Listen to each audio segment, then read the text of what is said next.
This video series is a fun little shoulders and hips series. It's a 3-video series, and for this first one, the only prop that you're going to need is a roller.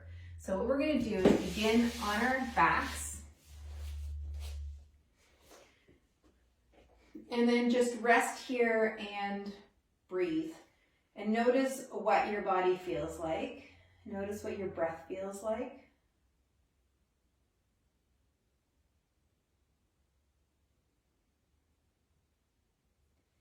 We'll begin with some pelvic tilt and tuck. So feel where your pubic bone is, either with your hand or in your mind's eye, and bring that pubic bone towards your navel and then away. So pubic bone towards your nose and then away from your nose. Towards your nose and away from your nose. Towards your nose and away. So feel where that pelvis is. Stay close. Like maybe we'll bring your hands down to the hips. Sometimes when people teach this, they say flatten your back, which is what will happen, but I want to make sure that your attention is on your pelvis. So you can bring this into your mind's eye, and you can grow the awareness of where this piece of your body is in space. Great. Okay, now from here, take one leg straight, bring the other leg up. We're going to come into a supine twist. So bring a hand over and take that leg across your body. The opposite shoulder is staying super easy on the ground. Super, super easy. It's not moving at all. Keep breathing. So if you found yourself holding your breath, come back a little bit so that you actually feel where you can still breathe. Because if you're going too far, you might just be restricting yourself in your breathing, and that's not super helpful. So I know you might feel like you're not doing as much, but doing a movement without breath is not as helpful as doing the movement with an organic, natural breathing.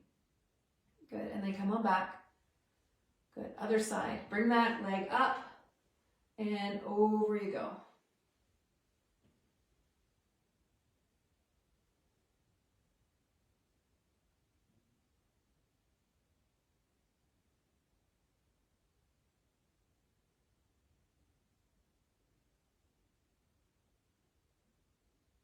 And then coming on back.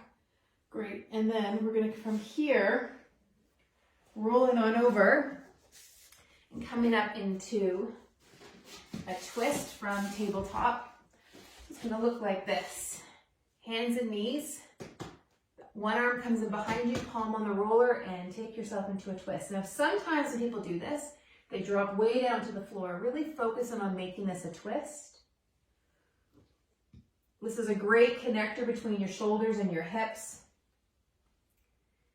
And if you don't just drop to the floor, you can feel where some of your sticky bits are. And you just become clearer on how your body's moving and how it contributes to what you're feeling. Okay, and then other side.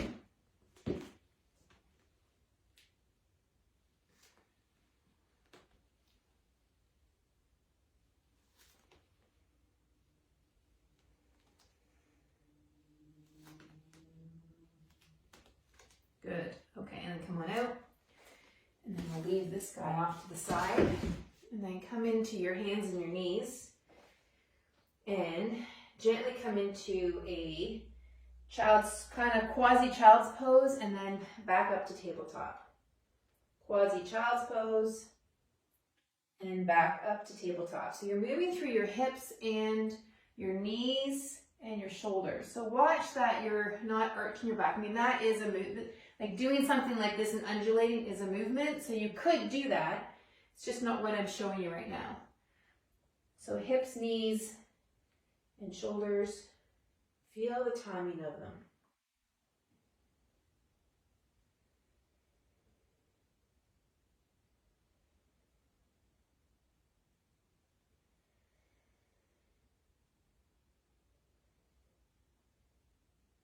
All right, great. So now from here, take your arms out slightly and bring one hand to the floor. So I'm in a position where I'm like that. And I'm bringing myself down onto my forehead, down onto my forearm. And just easy, easy breathing.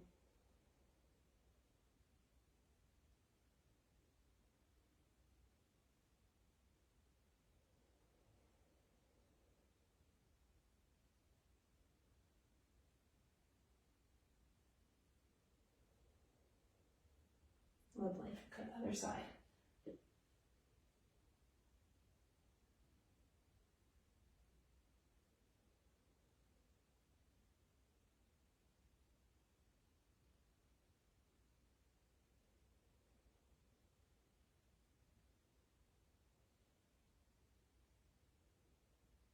All right, and then coming on up. All right, so now from here, taking your toes under and lifting your knees and coming up into your downward dog.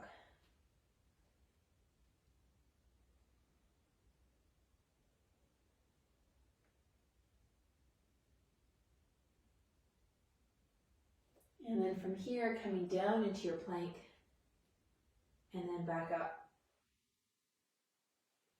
Down into your plank and then back up. Down into your plank. Good. And then knees come back to the ground. Bring yourself back to that quasi-child's pose and then back up. Now your hands would be further in front, so you might feel this a bit different than the first time you did it. You're welcome to adjust your hands if you'd like to. Good. Now from here, we're going to cross one leg over the other like so. And then play music with your bend. And then start to move through your hips and your knees. That front knee comes up, as you can see. Good. And then uncross your legs and then recross them the other way. And then think about bringing those hips right down in between those heels. So the tendency might be to lean one side. See if you can find yourself going straight back, which might be challenging for some people. Good. One more. And then uncross, and then come back to your quasi-child's pose.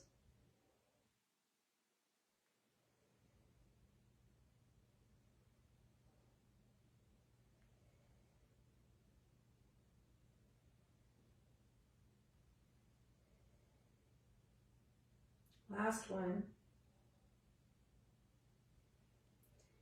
And then come into your back again.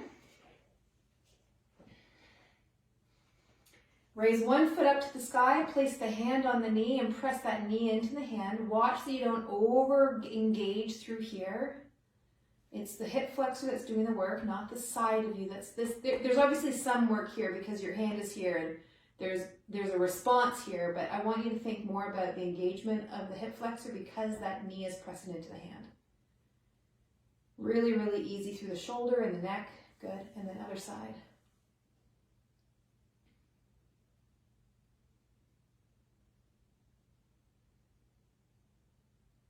And if you can, both legs up, both hands. If this doesn't work, just come back to the one knee at a time. And you can also cross your hands and press in. Now, if you're unable to do this, you can just cross one hand over.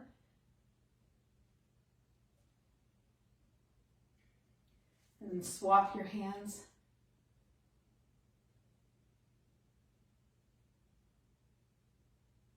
Good. And then legs come down. We'll come back to the twist. Leg comes up.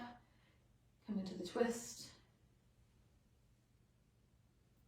Remember that shoulder on the opposite side stays where it is.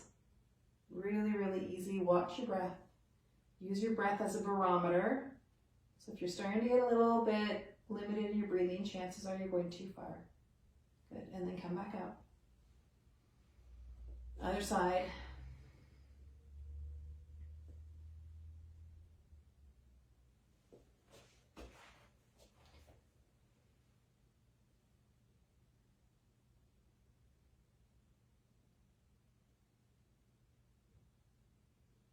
Nice, and then coming back up. And from here, just resting yourself down. And in Shavasana, noticing what you feel. Allow yourself to take this deliberate moment just to rest. Very, very deliberately. And feel what you feel.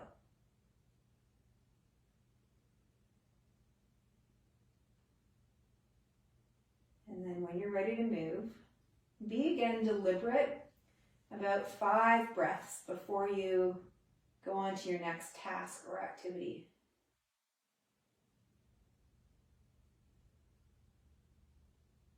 And we'll see you on the next video.